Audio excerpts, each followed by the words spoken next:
What's going on, ladies and gentlemen? Welcome back to the Zero to Here podcast. I am your host, Denny Dumas.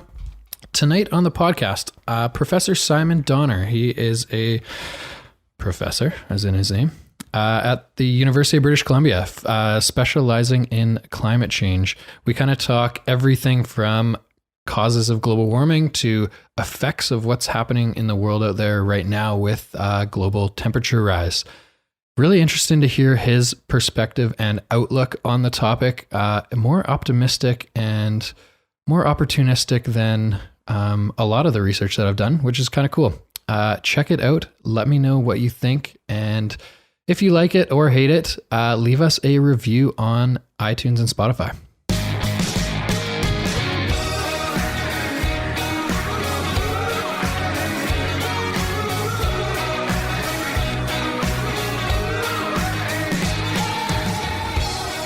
Welcome to the show. Thanks for coming on. Thanks for having me on. I'm very excited, as you could probably tell from our little introduction before we started taping. There's a lot of questions and more just opinion. I want to hear your opinion on a lot of topics. And like I mentioned, I just want to specify, I am not an expert in this field.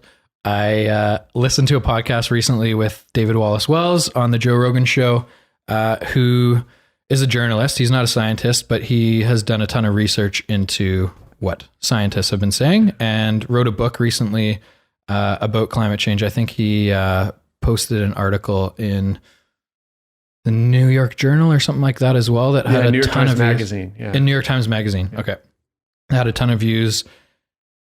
And so a lot of my knowledge is through that podcast or through that podcast. I also had one of your colleagues on from UBC who shed some light a little bit into her expertise as well. A lot of what David Wallace-Wells says is terrifying, is scary. So I more just want to hear your input, your opinion as someone who's in the field every day. First question for you. Sure thing. Are we in trouble? We are in trouble. I mean, we're in trouble because we've known that this was a problem. Scientists have been warning about it for decades, and we've put off taking action for so long. Yeah. And so, climate change is happening. It's real. It's caused by humans. We can do things to solve it, but there's already been obviously some change to date. And no matter how fast we shift to reduce emissions, there's still going to be some impact, some legacy of what we've done so far.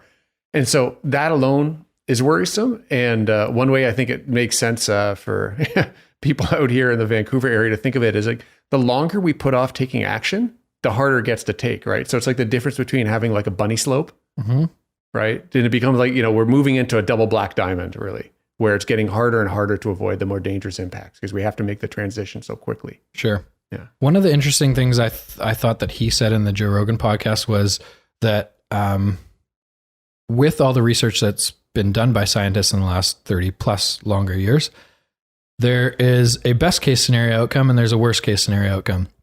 And most of what the public is hearing in newspapers and publications is best case scenario. So he wanted to bring a little bit of light, which was the reason for the book that he wrote, into the other potential outcomes if this continues the way it's going.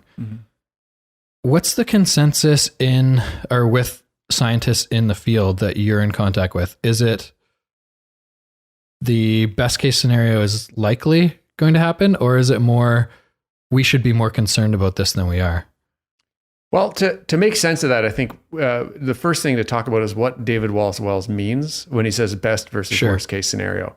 So what Wallace-Wells did is looked at all of the sort of lower probability, lower likelihood events that come out of science, the possibilities that come out of science, added them all up, and then painted a scenario of what the future could look like if those things all happened.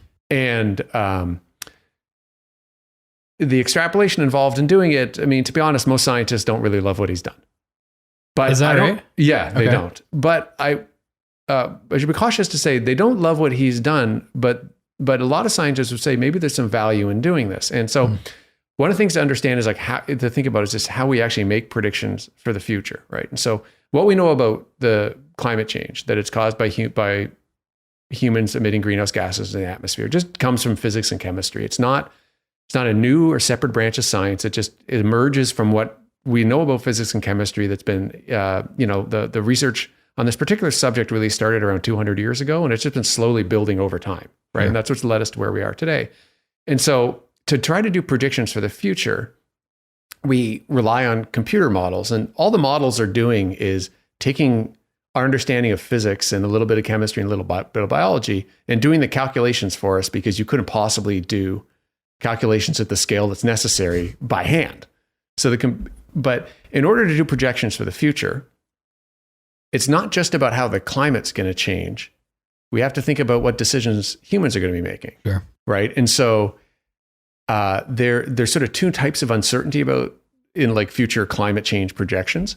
One of them is the scientific uncertainty, which comes from the fact that, okay, if we knew greenhouse gas emissions were going to go on this some set trajectory for the next 200 years or 100 years, and we looked at all the science and where there's uncertainties and what we know well and what we don't know as well, you're going to get a range of answers for that one particular scenario, right? But the bigger piece of uncertainty is whether we'll be on that scenario or not, because the future is going to depend on decisions we make around greenhouse gas emissions and other things. And so when you look at the model results from climate change models, sometimes people hear about the Intergovernmental Panel on Climate Change, or the IPCC. That's an international body created by the United Nations that just summarizes what's known about climate science. And so they summarize all the model results for the world's governments. And if you look at those, there's sort of four main scenarios that are being used. And Wallace Wells took the highest end scenario with the highest greenhouse gas emissions and the worst impacts, and then looked at some of the worst things that could happen out of that scenario, some like sort of feedback events that could happen that scientists aren't sure about. And if they all came to be, you would get something. So I don't really like to think of it as that there's a best case versus a worst case. There's just a range of possibilities. And the problem is, the longer we delay reducing emissions, we're cutting off the low end of the range, basically. Right. Fair and enough. so Okay. we've kind of eliminated the best case scenario at this point. So it's interesting so the reason that a lot of scientists are not necessarily in total agreement or like what he has done is because he's kind of taking high-end, low likelihood probabilities and then explaining what the world would look like at that low probability. Right. Is that right? Right. Okay. And so there's nothing wrong with doing that. Sure. And, but, for example, one of the things that panics a lot of people, but scientists a little bit less, is the possibility that as we continue warming the planet and continue melting the northern regions of the planet are warming faster. The northern part of Canada is warming faster than the rest of the world. And it's just because of physics. A little bit about some atmospheric physics, and then also about the fact that as you melt snow and ice, you leave behind a darker surface. And then the darker surface, think about trying to run barefoot across an asphalt road in the middle of the summer, right? The darker surface absorbs a lot of energy, right? Yes. And so as a result, you get a bit of a feedback effect. So we would expect northern places to warm faster. As that happens, there is carbon locked in soils in the north in permafrost. And if you warm the permafrost such that some chemistry can start to happen, that could lead to the release of carbon in the form of carbon dioxide or methane to the atmosphere. And so that could be a feedback effect that could make warming even worse. Right. And so one of the things that Wallace Wells and others that are sort of being more catastrophic thinking, and they're looking at climate change, take the most extreme projections of what sort of the permafrost feedback would be. Most of the science says those extremes are not likely to happen. Are not likely. Yeah. Okay. I mean, there's definitely, CO2 and methane release from permafrost, but there's a real range of estimates of what could actually happen. And so I think, what Wallace Wells is doing is just picking one end.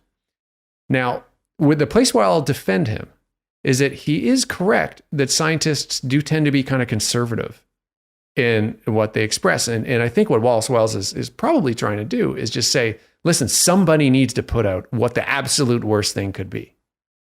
Right. And so he chose to do that. I think what probably annoys scientists, and I can't speak for all scientists, but Sure. What probably annoys scientists about it is that we don't ever just present one possibility for the future. And so he's presenting one possibility.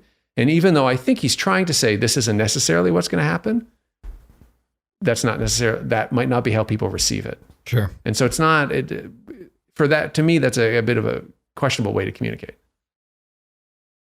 Even just speaking specifically from my perspective, it at least has opened my eyes in terms of wanting to be more educated on it. Oh, that's good. And so for whether he's correct or not correct, or putting it in the right light, it's to me at least, it is helping people be more curious about it. And I think once they dig deeper and do more research, they're going to be a little bit afraid. So maybe that will push people to be more conscious of carbon emissions. No, and that would be terrific. And that probably, I would imagine, Wallace himself, he's concerned about climate change, and he thought nobody's talking about this combination of worst case things. Maybe I should do it.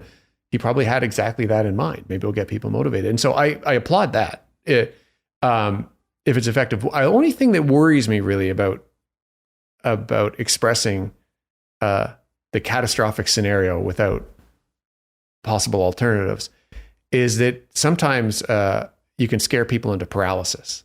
And it can seem like, oh, there's nothing we can do about this. Totally. When there's so much we can do about this.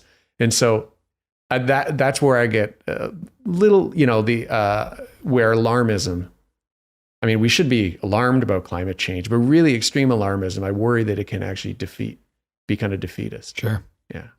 Can we quickly just maybe explain what the big cause of global warming is? Sure. So the number one cause of global warming is fossil fuel emissions. Right? Fossil fuels are responsible for around 80% of the greenhouse gas emissions going into the atmosphere. And so that means burning oil, burning coal, burning natural gas. The other 20% is caused mostly by land use change, which means deforestation, clearing forest, but not just clearing forest. It could be clearing a peatland, et cetera. So anything that takes, a living mass of plants and clears it, those plants are full of carbon. If you let them decay and decompose on the forest floor, they're going to emit carbon dioxide into the atmosphere. So those are the major causes. And adding those greenhouse gases to the atmosphere is effectively like putting kind of a warm blanket over the earth. So they trap a certain form of energy that's emitted by the Earth's surface. Greenhouse gases can absorb that energy and they can re-emit it back down to the surface in a way that other gases in the atmosphere can't. Okay. Yeah. And so that's really that really is the only cause of the warming we've seen to date. Now, he makes mention of some scientists, and I'm assuming it's a pretty small percentage, that maybe don't necessarily believe in global warming. Or what are the arguments for not believing in this? Because to me, in the limited research that I've done, it's very difficult to understand that this is not happening. So it's a good question, Denny. Or what are what are people who disagree with it saying? So if you look online, you can find all sorts of sort of climate denialism arguments. And I never really loved the word denial, just because of some of the connotations that come with it. Mm-hmm. But it is, at this point, probably the best, most appropriate term, because the science is so overwhelming here. I mean, this is like the level of consensus that we have on the fact that like cigarette smoking causes cancer, right? And so if you have someone claiming to be a medical doctor saying it's healthy to, that's smoking while he's in your appointment, you're not going to trust him, right? I mean, I think that's the same thing you should feel if somebody that claims to be a scientist or an expert on this that says they don't think it's real. I mean, the evidence is overwhelming. And I think the point about the evidence being overwhelming is that it comes from a variety of different places. And so first of all, like the basic concepts are grounded in physics and chemistry. But the other thing is that we can measure the warming. We can measure the greenhouse gases have increased in the atmosphere and that they've come from fossil fuel burning. We can even find a chemical signature in the extra CO2 in the atmosphere that shows where it came from. So we know what it came from. We know the planet's warmed. We know that more greenhouse gases cause warming. So incredible evidence there. But in addition, the planet's also warmed, like the pattern in which it's warmed in ways that could only make sense if greenhouse gases were the cause. So if you talk to climate denialists, they might say, well, it's the sun. The sun must have gotten warmer. But first of all, you can look at the numbers and see that the numbers don't add up. But regardless, if you thought about it, like if the sun was responsible for warming, you'd expect the whole atmosphere and the surface to warm up because everything in the atmosphere would be affected by the increasing sun's energy. But that's not what's happened. Only the lower atmosphere is warmed up. Guess where the greenhouse gases are? In the lower atmosphere, right? Another sort of like fingerprint that you can sort of see of greenhouse gases on the planet is that more warming has happened at night than during the day. Now, the physics of that's a little bit complicated when talking about greenhouse gases, but again, think back to the sun. If the sun was responsible for warming, do you think it would warm more at night? Yeah. Right. And so a lot of what you find, there's a whole alternative universe of facts of this online, but what you'll find from the climate skeptic community has been so thoroughly debunked that it's mostly kind of a joke at this point. The problem is that information's been out there for a long time, and it has had a real influence on a lot of people. It's still a pretty small fraction of Canadians and even Americans, but it has had an influence on them. And to some degree, the average person who doesn't believe in climate change, I don't think we should be too hard on them because it's not their fault that there's bad information out there. Sure. Be mad at the people spreading the information, not at the people who believe it. Yeah. What are the big causes of the greenhouse gas emissions? So the major causes, as we were talking about before, is from fossil fuel burning and a little bit from deforestation. But where are they coming from? Is it mostly industrial? Well, it's a mix, right? So I don't actually, I'd have to think about the numbers, the actual numbers, but so it's a mix of coal. He threw out a couple stats that like, and these were, for some reason, they stick in my head, but flying across the country per seat, you're emitting as much carbon into the atmosphere as driving for 8 months. So he said one flight for one person across the country is the same amount of carbon that goes out into the atmosphere as driving your car for 8 months. Yeah, I mean, that's believable. Yeah. But that air travel is only responsible for 2% of carbon emissions. Yeah, so this is and it's funny, one of my graduate students, Seth Wines, works on this very issue. It's very confusing, right? Because I think for a lot of us in North America and Europe and the West, if you do your personal carbon footprint, you're likely, and you're somebody that goes on vacations in planes, you're likely to find that air travel is a major part of your footprint. Okay. Right? Yeah. Personally. However, that's because, where do your personal emissions from? What you eat, how you travel around, where you live, and that means how you get your electricity, right? And those sorts of things. And so if you live, for example, in British Columbia, where we have a very low carbon electricity system, it's almost largely hydro power. The average person's emissions are pretty low outside of their transportation and their food. Right. And so then air travel adds up for a lot. But the fraction of the world that actually flies in planes often is pretty small. Right. And it's really a small part of the wealthy portion of the world. Right. And so it doesn't add up to a huge fraction of the world's emissions, but it is significant for individuals in my part of the world, in my circle, I would say. For sure. Okay. Yeah. I guess what would other big causes be then? So if we think about the core is coal, oil, and natural gas, right? So that means coal-fired power plants, so electricity, right?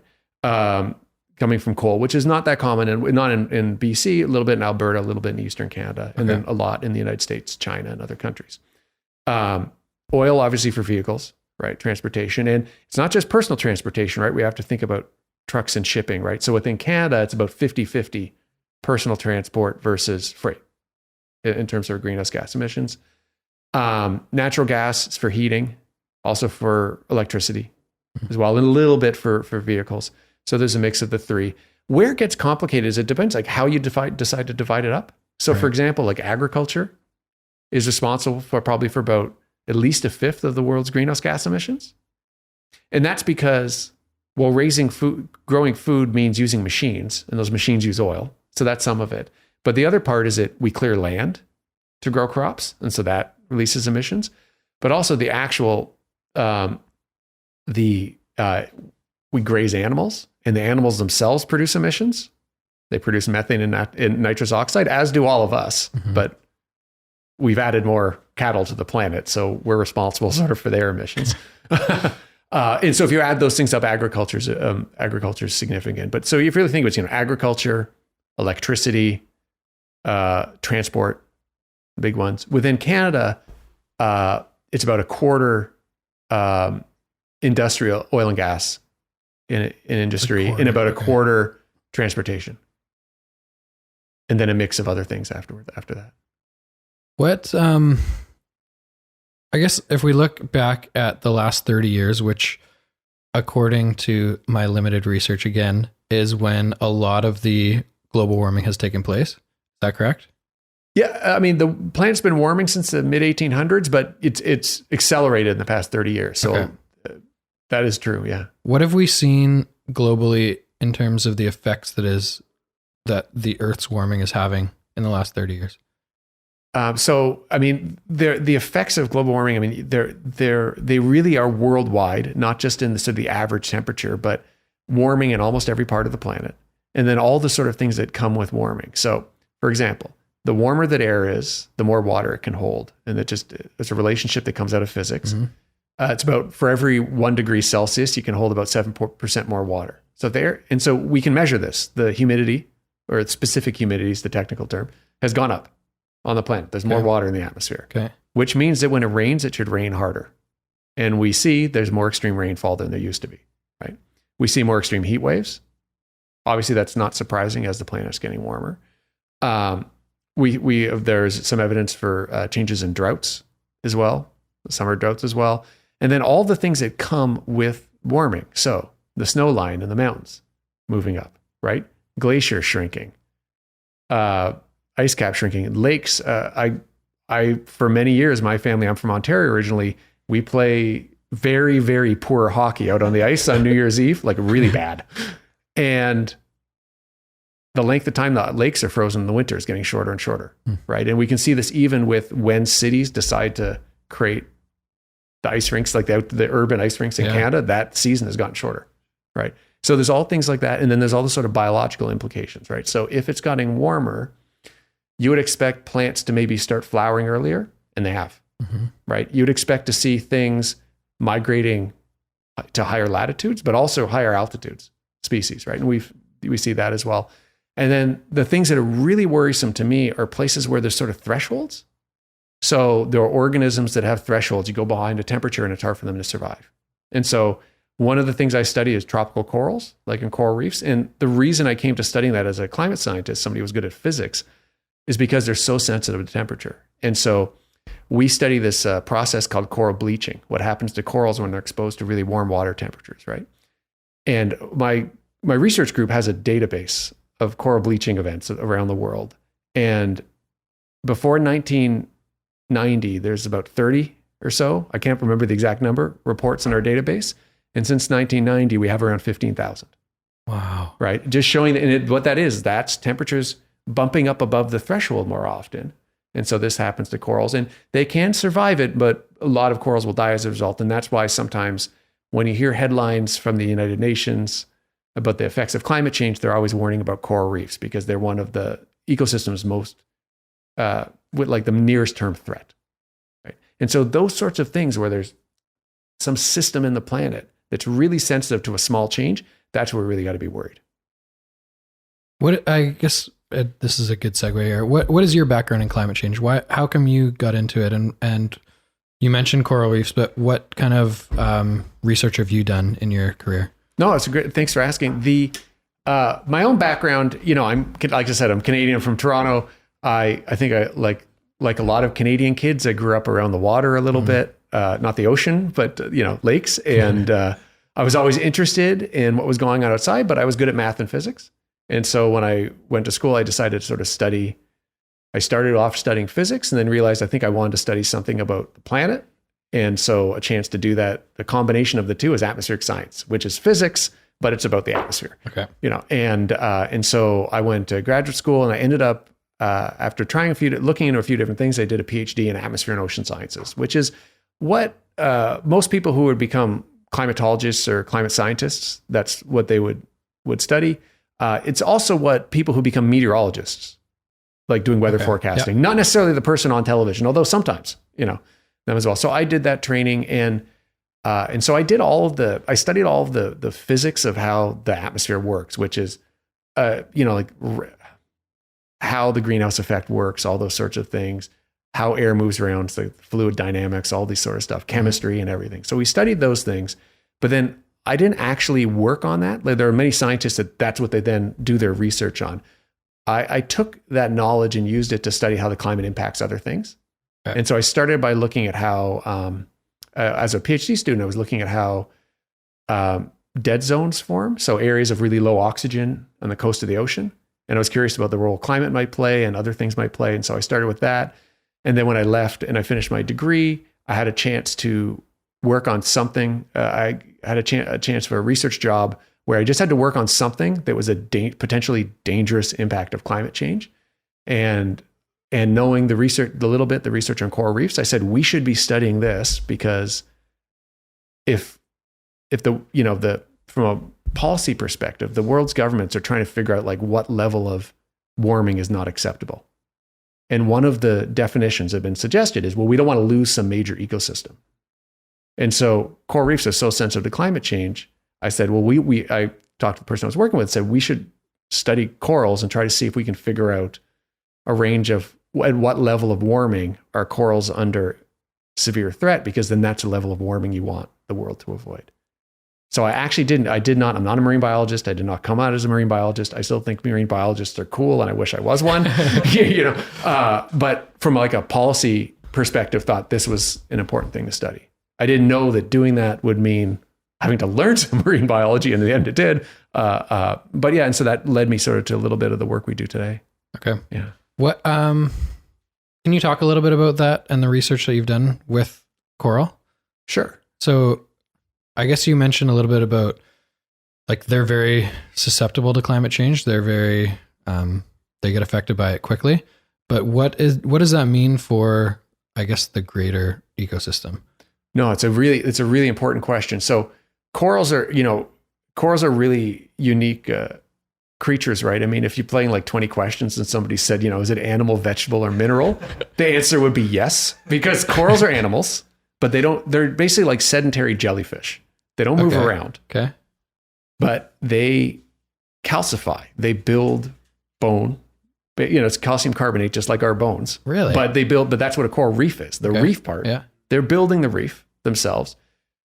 And but they have to get their energy from somewhere, right? And most animals get their energy initially from plants, right? Like plants do photosynthesis, and something eats the plant, and then something eats the something, right?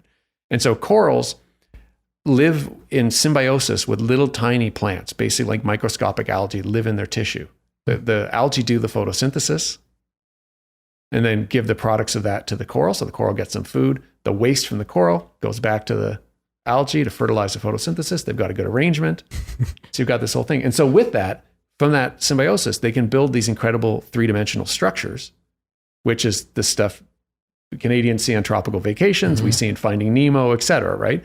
About a quarter of the world, the like marine biodiversity is on coral reefs, a quarter of the species in the ocean. And so all that's just because of this incredible thing that corals are able to do. So if you lose the coral, right, we are going to lose, if the corals die as a result of bleaching, that means they're no longer building the framework of the reef. And of course, you've already had waves that can break apart the reef. There's organisms that drill into the structure. And so if you're not constantly building it, the system will break down, which means there goes all the habitat for all of the other things that live on the coral reef. But also, the reefs play a pretty important role in protecting the shoreline. So you live on one of these small island countries that's really sensitive to sea level rise, and your coral reef is degraded because of bleaching and global warming, the waves get larger. And it's not just that the reef is like a physical barrier. It's not like that it's a wall. It's that it's complicated and it's rough. And so it creates drag. And so the smoother and simpler the reef gets, less and less living coral, just some plants living on it instead, the more the damage is from sea level rise. And this is one of the things that my students and I have been trying to make sense of. Yeah. It's crazy because, like, as a regular civilian who is not a scientist, you don't think about it at that level, right?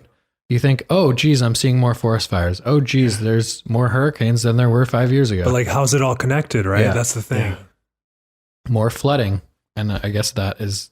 I mean, we've just had some terrible flooding in eastern Canada, obviously. And it's been so dry this spring. I mean, it's been a lot of, I think it's been enjoyable for a lot of people in the lower mainland, but this does not bode well for the summer. For sure. Right. I know. So My car said 28 degrees today. I don't know if that was correct or not, but Maybe in the sun. that's crazy. might need to open the windows. Not inside. Okay. Just sweating in there. What? I guess this is very likely to continue based on how much greenhouse gas is being emitted. What does the future look like? And maybe you can give a couple different perspectives. And one of the, it seemed like one of the big things is that the global temperature has risen, according to this podcast, 1.1 degrees in the last 30 years. So, and they make reference to, if it gets to 2 degrees, this is what could potentially the Earth could look like. If it gets to 4 degrees, this is what it could look like. From your perspective, what will the Earth look like if it keeps getting hotter and hotter? So I'll start with the numbers that they used, right? Sure. And so 2 degrees is a number that gets thrown around in casual conversation, but in policy conversations around the world. And that started with this idea that the world's governments should come to some sort of agreement on what level of climate change is dangerous, that international policy, they have the UN climate meetings that are held every year. Mm-hmm. The convention, that what they call the Framework Convention on Climate Change, it started that. One of, Article 2 in that convention says we want to avoid dangerous impacts on the climate system. And so over these negotiations over the years, they've come to agreement that we should decide on what level is dangerous. And so the idea that 2 degrees would be dangerous was suggested a number of years. It really started actually in the 70s. And that sort of emerged as the number and was widely being discussed in climate negotiations starting about 10 years ago. And more recently, there was a whole big report about it last year, thinking of maybe the number should be lower. And so that's why sometimes you hear about a threat of 1.5 degrees being sort of the safe limit. And that was actually almost about geopolitics as much as it was about climate, because the 2 degree number was effectively suggested by Europe years ago. And so you've got all these countries that are in the developing world, small island developing states, like some of the places I work in the Pacific Islands, not responsible for climate change, feeling the worst effects of it, right? That feel like you shouldn't get to choose this. And we're being impacted already now. We think the number should be lower. And so it's resulted in the kind of the global agreement saying we want to avoid 2 degrees and hopefully also avoid 1.5 degrees, right? At this point, we're very unlikely to avoid 1.5 degrees. We're almost there, right? And so that's unlikely to happen. 2 degrees is possible, but more likely right now we're aiming towards more of a 3.5 degree warming world. And that brings with it, there's so many different things you could focus on. Obviously, more extreme heat waves, hurricanes or tropical cyclones, when they happen, being more likely being stronger, having heavier rainfall and having higher storm surges because the sea level's higher, forest fires, etc. One of the biggest concerns worldwide, I would say, is sea level rise, because of what fraction of the world's cities and people live in coastal areas, and because sea level rise is something with a huge legacy. So the decisions we make now are going to determine what's going to happen to sea levels for many centuries. In order for sea levels to rise 1 meter or more this century, you need to have a large contribution from the major ice sheets on the planet, from Greenland or from West Antarctica. So the thing is, Greenland can't melt into the ocean overnight, right? So when people say 2 degrees of warming might be enough to lead to the melt of the Greenland ice sheet, that doesn't mean it suddenly appears in the ocean the moment you get to 2 degrees. It could take a few hundred years, but we could trigger it to happen. Right. And so I think what's difficult sometimes, and even scientists are challenged by this, what can be difficult sometimes to think about climate change impacts is when the cause is happening and when the effect will happen. Right. And so what worries me the most now isn't what the planet's going to look like at 2 degrees of warming. It's what 2 degrees of warming will eventually do. Right. To the planet. Does that make sense? Absolutely. Yeah. I guess based on the trajectory that we're going, how quickly does that 2-degree number come about? Well, we could be at 1.5 degrees more. I mean, it again depends a little bit on the sort of natural noise in the system. So the natural ups and downs of climate that do also happen. But we could, be looking at passing the 1.5 degree threshold before 2040 and the 2-degree threshold, after the 2050s and beyond. Listen, this is worrisome. This is real. This is why you're hearing such incredible urgency. This is why you see such an incredible movement among young people right now that are saying, you old people left us with this problem. What are you doing? This is our futures, And so I think the energy around it is great. I just wish we'd started earlier. Sure. Yeah. I guess if I was 18, 19, 20, like your students, are they very concerned about this? They are, they are. I wouldn't say all of them are. Just people in your field? No. Like how do we create more awareness of it?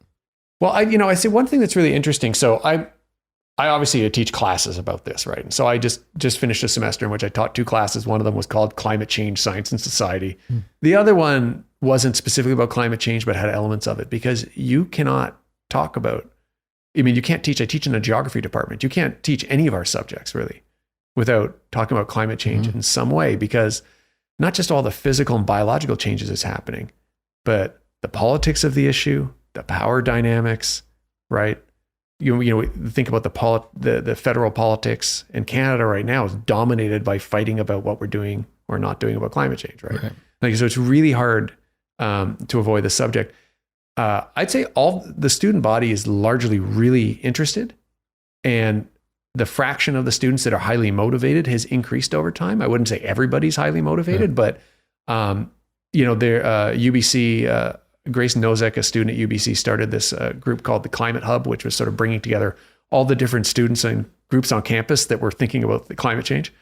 And they've done lots of terrific things in the past year, and they are overloaded with volunteers, where they all these people are volunteering to do things, and we need to find more projects for them in a way. So I think there's a lot of energy for it. I think people are trying to struggle with trying to figure out what people want to do something, and they want to know what they can do. Sure. Yeah. 2040, 2050 is not very far away. And I understand that the effects on this temperature are going to be long-term effects. They're not going to happen overnight. They're not going to happen in 2040. But if we continue at this progress, let's say it gets to 2 degrees in 2050, how much of the ecosystem is going to change, and what are the potential outcomes of what the world's going to look like? You mentioned sea level rise. Yeah. Do we have an approximation of how much it's going to rise in those next 30, 40 years? No, sure. No, happy to talk about that. I want to be clear about the temperatures that I'm saying. Sure. This isn't there. There's some what we would call kind of committed warming, where just because the system is still responding to past greenhouse gas emissions, there's still some warming sort of baked into the system. Right. But beyond that, it's up to us. Like, this does not have to happen. Right. I'm giving you one of the scenarios. We could be on a lower scenario. Basically, if we change nothing and continue the way we're going. Yeah, that's sort of where we'd be looking at, I think. Okay. In terms of sea level rise, the model projection, so if you went straight out of what the Intergovernmental Panel on Climate Change had in their last report, it said sea level rise could be up to 1 meter by the year 2100. And that's 1 meter above what it was at the beginning of this century. And so it's already changed a little bit. Right now, the sea level is rising about 3.5 millimeters per year. That does not sound like much, right? If we're on that high-end trajectory, then that rate of rise is somewhere from like 8 to 16 millimeters per year. So start to do the math on that. You're like, well, hold on a second. That's 16 millimeters a year. That's 16 centimeters a decade. And every time the sea level goes up a little bit, that means every high tide is higher, every storm surge is higher, et cetera. And so it's actually very significant. The big uncertainty in sea level rise is the contribution from the big ice sheets from Greenland and Antarctica, like I mentioned. Some of the causes of sea level rise are like easier to calculate. So for example, as water warms, it expands. Mm-hmm. And so the ocean should go up as a result. That is reasonably easy to calculate. It's not that easy to figure out the rate at which an ice sheet's going to melt, because of the complexity, kilometers thick, the incredible complexity of the physical processes going on inside and everything. And so that's where a lot of the uncertainty comes from. And so although the estimate from the last IPCC report was up to 1 meter, more recent studies are saying more up to 1.5 meters. And there are some that would even say higher than that. And so to give you an example, the city of Vancouver's planning, I'm not sure about New West, but the city of Vancouver's planning standard is 1 meter for 21. They're planning for 1 meter for 2100. And that's the recommendation that came from the province. Right. So, you live in a lot of the lower mainland's uphill and it's not a big deal, but think about Richmond, think about Delta, think about parts of Surrey. This is a serious issue because as the sea level goes up, it's not just about flooding land.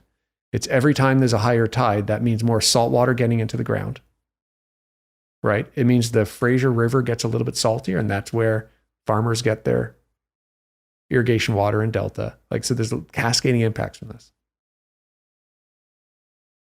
1.5 meters is a big amount. How tall am I? 1.7 meters, something like that. So it's basically the size of me. It's like 6.5 feet or just over 6 feet. I would assume, and this is talking about Canada, right? So in other parts of the world, could the sea level rise higher than that? No, that's actually a really good question. And people don't usually think about this, right? Because you think sea level, well, it's one level, right? Yeah. Not really, actually. The ocean's not totally flat.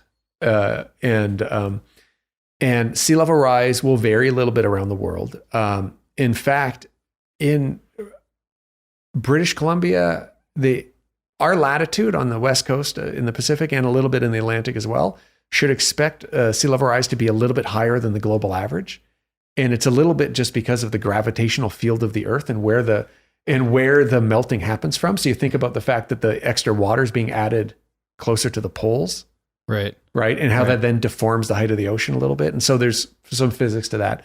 But that variation in how much sea level rises from place to place is small compared to the total change. Okay. Right. So I don't think it's the big concern, but I think the thing with sea level rise to be worried about is what that means for a storm surge.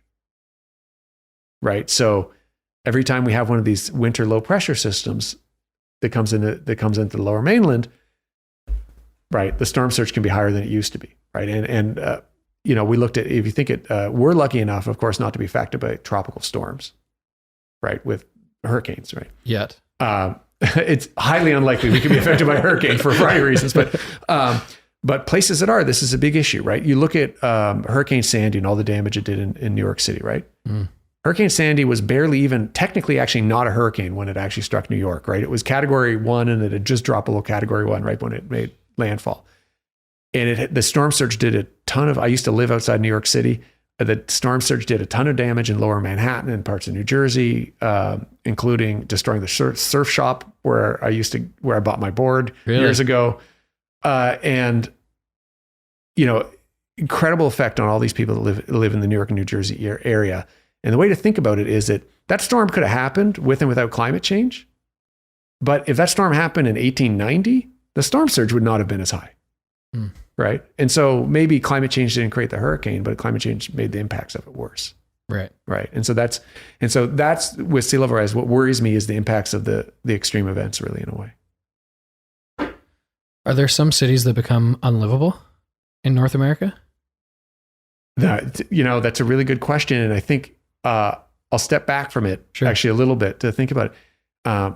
So often when we're talking about climate change, we think about well, is this dangerous? Will this be livable? Can we adapt, et cetera?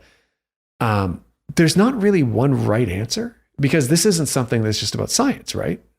I mean, if we had endless resources, right, we could probably adapt, right? You could set the entire city back. We could lift every building in the city up a story and it wouldn't be an issue if you put the funding into it. And there are places where in small scales that might be possible.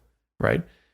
But you think about the resources that takes. And I don't mean just the money, but also the actual equipment, the skill sets to be able to do this stuff, the planning. And the time involved. You put all that together and you think, who's going to be able to do that? If somebody can, it's going to be people in the wealthy part of the world, right? Sure. And so that's the thing is when you ask, can we adapt to climate change? The question is, well, can everybody adapt? Who's going to be hurt the most, right? And the worst thing about this is the people that generally have the lowest capacity, the countries that have the lower capacity to adapt, they're often least responsible for the problem as well. I guess that's a good point, actually, is who's going to be affected most? Let's say resources aside, like what parts of the world are going to be affected most? No one's immune. Everyone's being affected. I think the places long-term that are the most concerned are, low-lying areas. So countries in major cities that are a major threat from sea level rise and from tropical storms. Because again, you've got sea level rise, you've got storms when they happen, that won't necessarily be more of them, being stronger, meaning stronger winds, heavier rainfall, etc., and sea level being higher as well.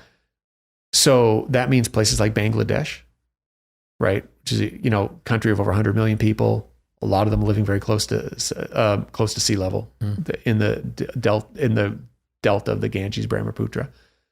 There are other major river deltas in the world that are very low lying as well. So the Mekong River Delta as well in Southeast Asia. So places like that, I think I would worry about the most. Obviously, I do research in the Pacific Islands, and one of the reasons for that is I work, in a couple different countries that are among the poster childs. I hate using that term, but for climate change sometime, because they have almost all their lands less than 2 meters above the ocean, so they're affected. They're under great threat. So those are the places that jump to mind first. But I think it's important not to just look at the direct impacts of climate change, but the kind of indirect impacts, right? Because we can mistakenly start to think that we're insulated, sometimes living in reasonably wealthy in North American city or Western city, European city, whatever it is. But what happens when climate change what happens when climate, rising temperatures and drought affects more than one, wheat growing region of the world at the same time, right? And we will still have wheat in Canada, but prices change, right? And so you have these market signals moving around the world, right? What happens when climate change causes a drought in a part of the world where there's all sorts of other different challenges, governance challenges, all sorts of different things. And then maybe that leads to a famine, maybe that leads to some sort of conflict. Climate change didn't cause it, but climate change was sort of a multiplier. Sure. Helped make it happen, right? And suddenly Canada, which seems like it's insulated from that, isn't, right? Because maybe we're being good people and taking in refugees. Maybe we're sending troops, right? Maybe it's affecting imports of things. There was a flood, a really bad flood a few years ago, for example, in Bangkok, in Thailand, right? Low-lying city, right? Heavily affected by this flood. Turns out there's a chip in most hard drives that they're only made there, or they're mostly made in some factories, and they were closed for a short time, and it was a reason it was hard to get. It was a reason, like if you're buying ordering a computer from Dell, there was a delay because of that. Obviously not a hardship for people, but it's an example of the sort of cascading effects. And I think those cascading things are worrisome because they're not things that are easy for us to predict, right? Our climate models can't say these things. And that's where something like what David Wallace Wells was doing is useful, I think, is that we might underestimate the impacts of climate change because there's stuff you can't calculate. Right. You almost need a fiction writer to come up with it, right? Or a magazine. Right. Yeah. So. And there's so many multipliers. And then you look at one country like Bangladesh, for example. If it's underwater in 40 years, where are those 100 million people going? Exactly. Yeah. Yeah. And that's one country. It's one big country. And I think, there'll be internal adaptation solutions as well. It doesn't mean the whole country is going to be depopulated. But these are important questions to ask, right? How we're going to deal with it. I mean, we see this in a small degree here just within British Columbia, right? So you think of people living in urban parts of the Lower Mainland, right? Where you live in a city, you think you could make it could be somebody, you've actually made a decision. I want to live in the city because I don't want to live too close to the forest because I know how high the forest fire risk is in BC, right? And you see how all these communities have been so heavily affected by forest fires the past couple of summers here in BC. I mean, it's terrible, right? But you feel the effects here too, right? The smoke doesn't stay in one place. Well, that was one of the things we were talking about is growing up as a kid, I don't remember ever being affected by a forest fire. And the last 3 years, it seems, has just like the whole month of August, we're covered in smoke. Yeah. And I won't say every summer is going to be like that, but this is the best thing to say is that that's an example of what we expect to see happening more frequently in the future. And so there was a study, some folks in Victoria did a study where they did what we call detection and attribution work. So it's kind of like detective work. You're trying to say what fraction of, can we attribute what caused the forest fires? And we're able to say, what fraction of the event was probably climate change was responsible for. Right. I don't remember the exact figures off the top of my head, but it was about a third, I think. Really? Wow. Yeah. I guess like even going further, at what point is a lot of the world unlivable? Because some parts, some desert land is just going to be too hot to even survive and nothing is going to grow there. So people are going to have to move out. Sounds like potentially even in 40, 50 years, some parts of the world are going to be underwater. So people are not going to be able to live there. So, and it just sounds like it just keeps escalating and escalating. At what point is a lot of the world unlivable? And how do we adapt to that? So I'll be honest. I'm not worried about a lot of the world becoming unlivable. Okay. Like as dangerous as climate change is, this is not going to drive humans to extinction, right? I mean, there's some very catastrophic stuff out there that you can find online, articles, books, and everything that have been written. And that's not what comes out of the science, right? The worry basically is that the climate's just changing faster than we're, for the most part, able to adapt. It's changing faster than at any point, in the history of like human civilization, right? In the past 10,000 years, right? So that doesn't mean that, 2 degrees of warming wouldn't be a big deal if it happened over 10,000 years, right? We could respond. And so the question is like, how much can we respond to? And it's not just like, are we physically capable of it, but are we going to be able to? Ours is like, given like governance, given how collective decision-making has worked, like there's a lot of things that can be done to respond to climate change. And a lot of communities in the lower mainland, the communities, like most of the cities are very, very serious about adaptation to climate change, particularly sea level rise. So I do think that there's a lot we can do to adapt. There's a lot that is being done. And we should never, dismiss human ingenuity, right? The way I think about the problem is that we could just have a better future, right? And there's so many parts of the world that are going to struggle adapting. And there'll probably be all sorts of surprises we're not fully expecting, even in this part of the world, that we have like a choice. Like this is an incredible decade to be living in, right? Like we really have a choice that we can be making about what the world's going to look like for a long time, right?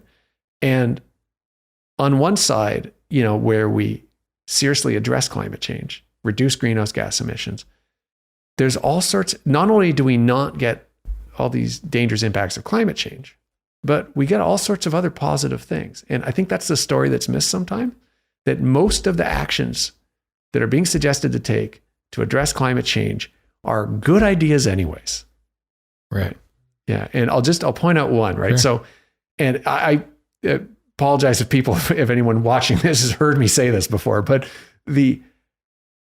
most of the things, for example, that release greenhouse gas emissions to the atmosphere, fossil fuel burning, right? Burning coal, burning gasoline, et cetera. Those are also causes of most of the world's air pollution, right? Including smog forming pollutants, right? But also just soot, like particulate black matter stuff that gets into the lungs of asthmatics like me, right? Right. So if we got off of using gasoline vehicles, so if we shifted to electric vehicles and we shifted to an electricity grid that was largely renewables, and we charged those vehicles off that grid, so we weren't burning fossil fuels anymore, we would eliminate most air pollution, right? Cities would be clean. Cities would be quiet. Cars don't make much sound. and a lot fewer people would die. So more people died from air pollution in the last century than from the world wars combined. It's about twice as many people died as a result of air pollution. Really? Yeah. And so I'm like, when people say, why should we fight climate change? And I'm like, if we were successful at this, you would solve climate change. Oh, and by the way, you'd solve air pollution. Right. So, I mean, so many of these things are good ideas anyways. And what it's about at this point is kind of mobilization, right? The technologies largely exist or are quickly emerging, right? And it's how do we make the change fast enough to avoid some of these dangerous impacts, right? That's where my head is most of the time. Yeah. What are world leaders doing or saying or not doing?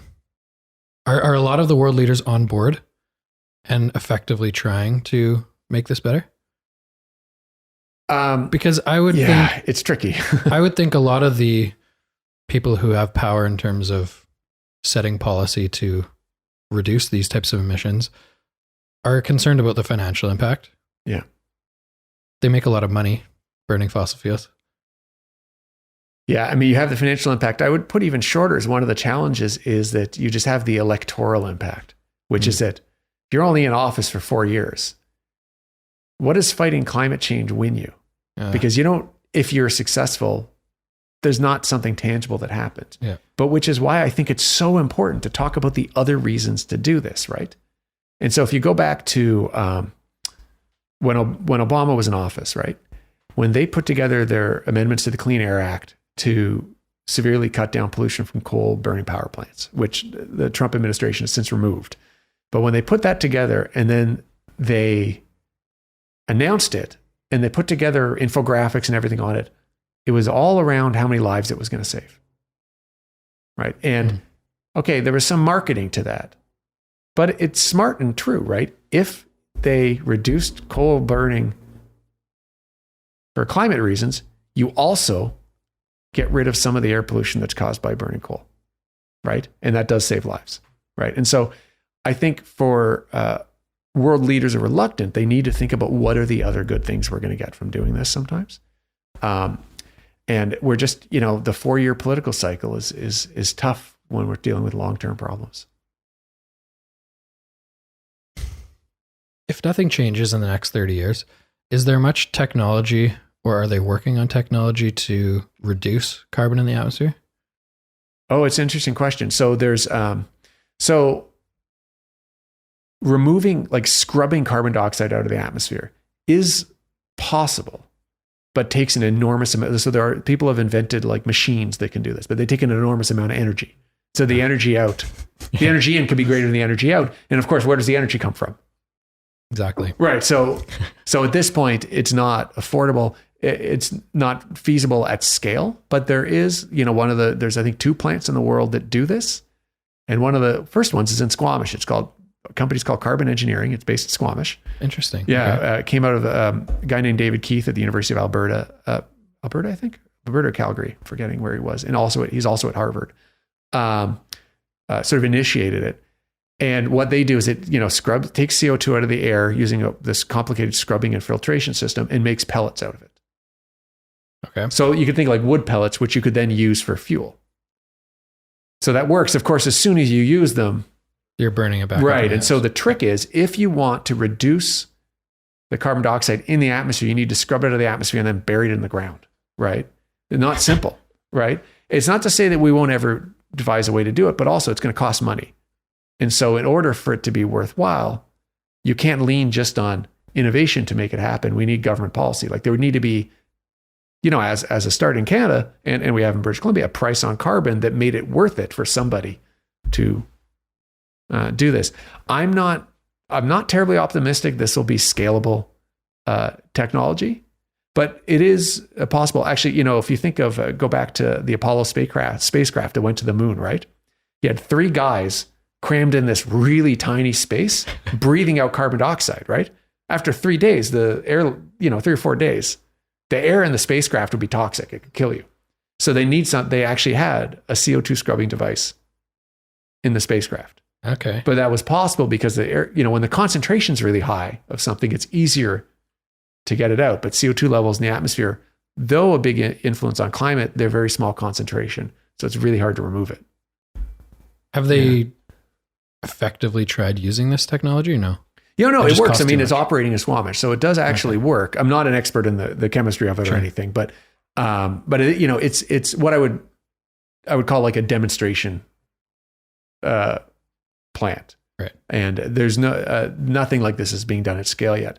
Now, of course, the other possibility is to try to grow more forests. And that is something that a lot of countries around the world do, and China's invested in very heavily for not necessarily for these reasons, but as well as rapidly trying to regrow or grow new forest land. And so that takes CO2 out of the atmosphere and traps it in the trees.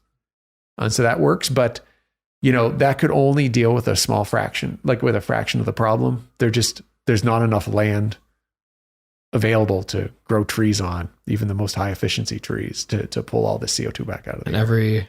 Every year there's a forest fire, the CO2 just goes back and up. that's the problem. You need to keep it in the forest. Yeah. Is there any other technologies that I'm assuming are not readily available, but that they're working on, or that could potentially? So this has been it's interesting you're asking about this, because it's been a big subject of research of late, and that has some controversy attached to it as well. So people call it negative emissions. Okay. So emissions going the other direction. Sure. Yeah. Kind of a strange term, but that's the scientists are, always wonky with these things. And so we call it, so anything that would pull CO2 out of the air, right? And so direct carbon capture, what we were talking about, there's a machine that does it, is one thing. Planting forests, reforestation is one. Another one is the idea of using plants, but then using, so plants doing photosynthesis, taking CO2 out of the air, using them to then generate energy, right? So the idea that you could generate some sort of bioenergy from burning plants, but then in the power plant that burns the sort of biomass from the plants to convert it to energy, stopping the emissions from leaving the plant and burying them in the ground. So it's like a multi-step process. They call it bioenergy with carbon capture and storage. And because academics love doing this, they have a short form, they call it BECCS. And so and I'll give you an example of this. So in the scenarios that were put together to see how could the world avoid 1.5 degrees of warming, right? Which was put together for this big intergovernmental panel on climate change report. We're very close to 1.5 degrees of warming, so it's pretty hard to do. So in order to get to 1.5 degrees, to avoid 1.5 degrees, not only do we radically reduce emissions, but we would need to deploy a lot of this negative emissions technology. So in that scenario, there's assumption that there's a lot of this BECCS being done. Problem with something like that is, well, you need to use a lot of the world's valuable cropland to bury the CO2. Well, to grow the plants, but we need that for growing food, growing feed for animals, et cetera. And so even if we could do it, think of the effect it would have on prices, et cetera. So it's, so this stuff is controversial that it's been suggested. In defense of the scientists and others who work on it, they're only suggesting it because we've delayed. They're just saying, listen, you wanted us to find a way to solve this problem. This could technically work. They're not necessarily saying it's a good idea. But if you want to avoid this level of warming, these are the sort of things we could look at. Yeah. Being involved in this day to day, is it hard to not be pessimistic all the time? I have days. Yeah. Yeah. It's interesting. I feel like that's the most common question I get asked by people like yourself, by students, by family and everything. Are you optimistic? Are you pessimistic and everything? And having been asked it so many times, I think that my answer really is that I think whether you're optimistic or pessimistic often has a lot more to do with you than it does to do with the data that's presented to you. Right. Right. And so I think I am actually reasonably optimistic. It may be because I'm a reasonably optimistic person. And, but the other reason is that I just think we have this incredible opportunity, right? So I'm fearful of the severe impacts of climate change, just the pain and suffering that this can cause people around the world. I spend a lot of time thinking about the people I work with in other parts of the world, in the Pacific Islands, whose, if not them directly, their children and their descendants will not be able to live the life on the island, where they grew up, that their parents did, right? I mean, that's that. I don't even like thinking about that. Right. But I just think the space for optimism is that we have a chance right now to address so many problems in the world by addressing climate change. And that this is just this incredible opportunity. And I mean, so when there's a lot of what people are terming eco-anxiety now, right? Just fears for the future because of climate change.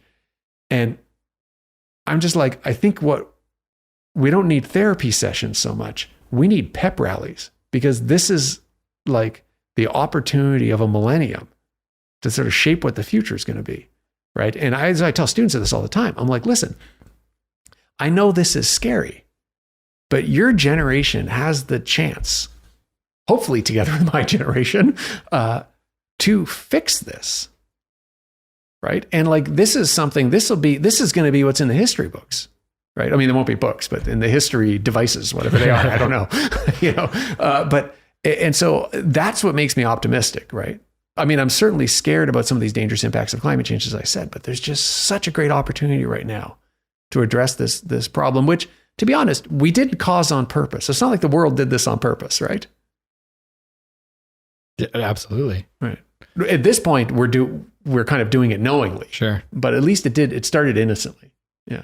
On that note, is there much being done to educate people globally?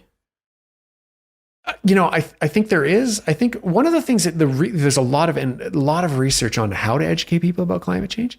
And, one of the challenges is there's such political polarization on so many subjects in North America right now that like there's this like alternative universe of information about climate change out there that, the people I have a chance to interact with, or I'm given the chance to try to engage with about climate change, when I'm invited to something or I can come to something and I'm welcome, those are people already interested in the issue often. Sure. And what's so hard is to get outside. We're very tribal today. And how do we get outside our tribe? Think about news organizations, Facebook and everything. There's just this really separate universes. And so the educating, reaching beyond your, your circle can be really hard. And I'll just add to that although it pains, listen, I'll first say, this pains me to say as a scientist, but I don't know that everyone needs to understand the science of the problem, right? Because, I mean, if you have a headache, you're willing to take medication, an Advil or Tylenol, whatever, sure. Right? Do you know how it works? I mean, I don't, right? Yeah, exactly. But we trust it, right? Because we trust experts. And so I think all we really what scientists and experts on this are looking for is just saying, we're happy I'd love to be able to engage with people and educate everybody about this. But not everyone has the bandwidth, not everybody necessarily has the time. But in those cases, I'm saying, just trust that this is 200 years of work and that the people doing it know what they're talking about. And so you can trust experts. We trust doctors. We trust, and move from there. So I'd love to spend all of my time educating people about it. I just worry that it's hard to get it's hard to get to some audiences. I'm probably the wrong person to do it, working at a university, and that we don't always need to lead with, you need to know all the details about the science. Right. And then maybe what we need to talk about is, what are the good actions we can take?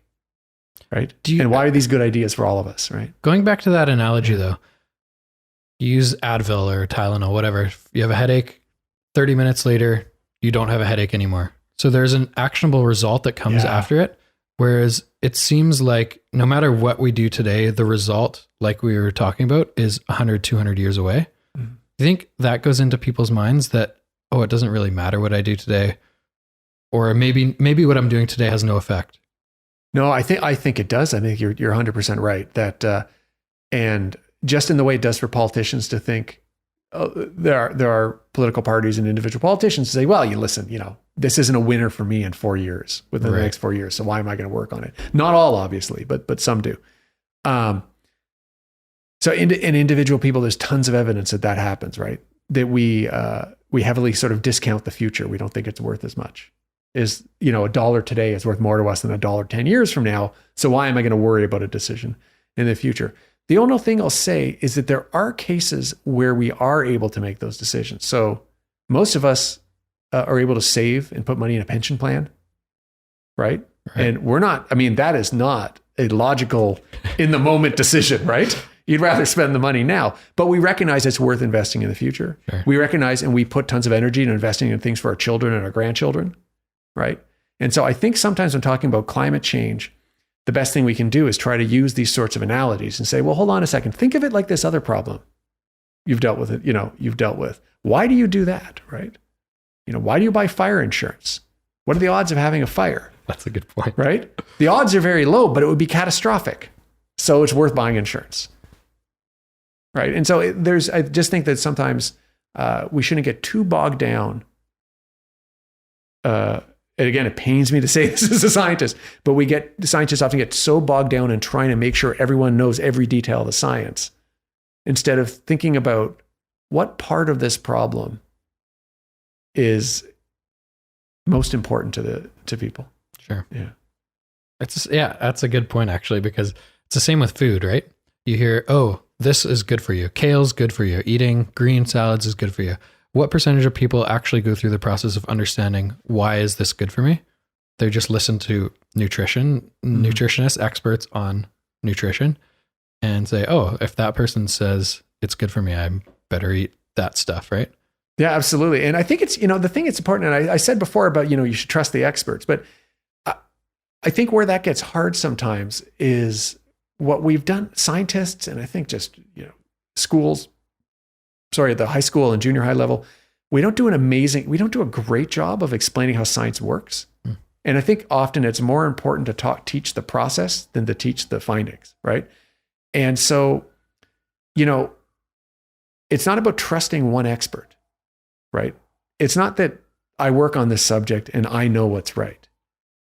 It's that I could get fired from the university and they could hire somebody else and they could do the same experiment and the same research I did, and they should get the same result. And that's the core of science, is that science is about replication. So I hear of a finding from somebody else and I think, okay, that's interesting, but did they consider this factor? They might not have. So I'm going to do a new experiment or a new set of calculations that takes that into account. And I'm going to state all the assumptions I made, and I'm going to put that out there. And then that goes out. And people say, oh, okay, interesting. So Donner found this. But what about this other thing? And they try it and they test it. And so it's not like there's, the apple falls out of the tree and Newton just discovers physics, right? But it's that there's this slow building over time, right? So we're slowly building this sort of pyramid of knowledge over time. And what each of us have done, like what I've done, I've added more grains of sand to the pile, right? And that's all individual scientists really do. We love in North America to have individual heroes. Right. But science isn't really an individual enterprise. Each individual adds something to it and everyone else piles on, and the collective knowledge builds up over time, right? And so when I say trust the experts, I mean trust the 200 years of thousands and thousands and thousands of people working on this systematic building of knowledge, that they've built this incredible structure that's got an incredibly strong foundation, right? I'm just saying that's worth trusting. It's a good process. Yeah. Makes complete sense to me. What can individual people do to reduce their carbon footprint? Really good question. There's tons of things people can do. And if you look at studies that have been done sort of comparing individual actions, among the high impact actions would be flying less, driving less, or just driving a more fuel efficient vehicle, switching to a hybrid vehicle, electric vehicle, et cetera.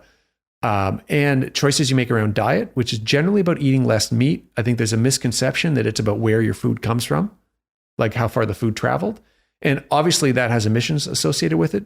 But the bigger thing is what type of food you're eating. And that just, it takes so much more energy to raise a gram of beef protein than it does a gram of chicken, dairy, or vegetable protein, basically. So those are three of the really big things. But those are physical actions. The ones that are hard to quantify are voting, writing to your local MP. I think those are probably more impactful, but it's really hard. We're trying to figure out a way to do it, but it's really hard to put a number on that. Right. Yeah. I read an article on Facebook a couple days ago, and I don't know if this is correct or not. They were talking about electric vehicles, and they were saying they advertise zero emissions, but they're not really zero emissions because the battery is being made in a plant that is likely producing carbon dioxide. You're right. So right now in the world, because there are, although with very little in British Columbia, other parts of the world are generating energy from fossil fuels, that if you're getting parts from another place and there's a coal burning power plant, there's emissions associated with it. There may be emissions associated with extracting the ore, the metals that are used in the batteries, right? Mm-hmm. Lithium, et cetera. So nothing, if you do the full life cycle analysis, which is something we actually did a whole module on life cycle assessment. And of course I taught this semester. If you do the full life cycle analysis, there's very little in today's world that is actually zero emissions. But if you compare the lifetime of driving an electric vehicle, right, of using it for a number of years versus a gasoline vehicle, it's by far lower emitting. And one of the things to keep in mind is electric vehicles generally should have much less maintenance, right? Because if you think of all the those of us that had, I don't own a vehicle anymore, but when I did have a gasoline powered vehicle, all of the things that broke on it and went wrong with it had to do with the fact that there was gasoline and oil in the vehicle, right? So, yeah. It is. Carl, I'm thinking about getting an electric vehicle. What are you going to get? Awesome. That's to be determined. Yeah. Maybe the Tesla. Which one? The cheapest one. That's what part of the problem, right? Is they're becoming more affordable, but they're still very expensive comparatively. No, and it's changing rapidly, obviously, and prices are going down. So BC gives a rebate. There is a max fuel price, right? So if the vehicle's above a certain price, you don't get the rebate, which is the way of saying somebody that can afford one of the high-end Teslas probably shouldn't get a rebate. Exactly. But you can also get a rebate on a home charging station. That's interesting. Yeah, okay. Because one of the things is, of course, you can charge any electric vehicle just off a normal plug, but it's slower. If you want a fast charging station, you would need to install one. In the cities, I don't know about New West, but they've been installing them a lot around the region. I think there's one spot on Columbia and New West, or on Royal, but I've seen one station. But the cities are becoming more and more into it, aren't they? Yeah, and I think you'll find in the next, BC is really serious. With this new Clean BC policy from the provincial government, really serious about pushing towards electric vehicles. They got a whole bunch of plans in place, which mean that as more and more models are coming on the market, just as of like 2020, there's a whole slate of new models coming on the market. The odds of them being sold in BC are much higher. Because of the government putting these mandates into place, they can influence what's sold at dealers, right? So they can make sure there's enough vehicles to be sold in the province. So, it's still expensive, but I think, there's going to be cost parity soon enough. Yeah. Carl, remember last time I said, maybe you know about this as well, Simon. I think I read an article that said by 2040 in Canada, there will be no more gasoline vehicles sold. That I can't remember if the federal government actually put that in place, but or they were maybe talking about it. Yeah, they're talking about it. So British Columbia said that, and so they've and a number of countries in Europe, like France has said that. Germany, France has said that. Yeah. This is really doable, and I think it's. Again, I'm not obviously a vehicle expert, but one thing that we underestimate so often how quickly change can happen. Right? Like it seems like this is impossible. There's no way we're going to switch to all electric vehicles. But once you get a certain fraction of the market and enough people buying them, suddenly there's more charging stations. I think that changes really happen. I think all the time about the fact that, 10 years ago, I didn't have nor conceive of a smartphone. And think of the things you're able to do with it today. Yeah. Right? And how different the world is with that and how quickly that happened. And so I do think that change will happen fast. Let's wrap up. I know we both got to go. Thank you very much for coming on. That was really informative, and it was cool to hear your perspective and your outlook. I think the thing that stuck out with me was focus less on what could happen, but the opportunity that we have in terms of shaping the future and how much good can come of the change. That was something that I think really stuck out to me, and hopefully listeners take away from that as well. That was a really interesting and optimistic outlook, I think. Well, thanks for that. You know, there's no point saving the planet if we're all going to be miserable. That's a great point. Thanks very much for coming on. I guess let's leave people with, if they want to learn more, maybe about the science, but also what they can do to lower their carbon footprint, where can they find accurate, solid information? Where can you find accurate, solid information? Well, okay, so you're welcome to go to my website. It doesn't have everything on there, but simondonner.com, and just send me an email, and I'm happy to connect you with things. I'm trying to think of a good, accurate information on what you can do to reduce emissions. So a lot of the large NGOs in the country, non-governmental organizations like the David Suzuki Foundation, keep lists that are quite useful. You could look at those. The federal government actually has these things, as does the BC government's website. You can look at, so those are a couple of options. There's also something called the Pacific Institute for Climate Solutions. Okay. Short form is PICS. It's funded by the provincial government, and they have a whole Climate 101 web series online. So if you want to learn the basics of climate change, it's a good place to do it. Awesome. Okay. Thanks so much. Thanks again for coming on, sharing all that knowledge. I know for me it was very informative, and I hope a few people picked up a few little things along the way too. Thanks for having me. Cheers.